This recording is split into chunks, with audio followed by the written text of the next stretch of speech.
Where to begin? All right. Well, first, let's say that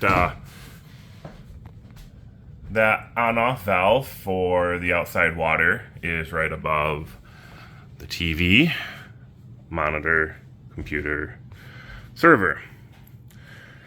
I was working on the server, had it plugged into that computer. My son plays on that computer. The TV was against the wall. My wife was having a garage sale, and the kids would not stop playing with the water outside.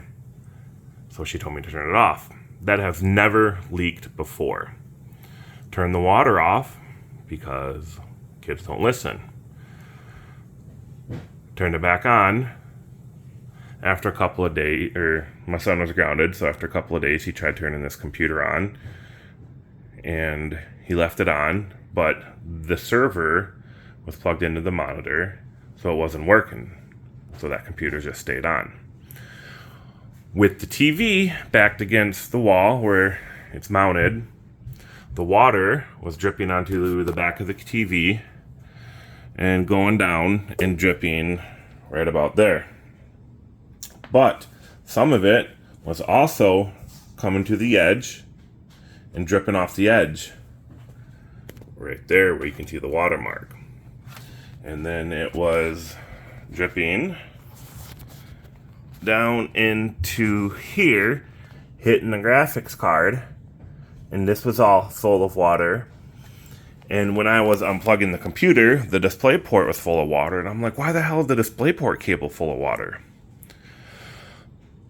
So this had gotten wet right there,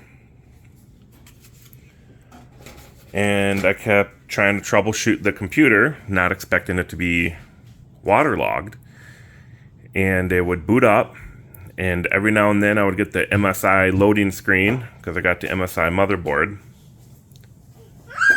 but then it wouldn't do anything. So then I shut it off, turned it back on, sat there for a second, MSI loading screen. I'm like, what the hell? I'm like, all right, so I'm going to pop it out, take the graphics card out, plug a HDMI cable in and see what happens. And that's when I found the water. The fact that I was able to get a MSI loading screen right there at all is surprising me. So I'm going to air it out, let it dry, and put it back together and see if it starts. And if it does, that would be a freaking miracle.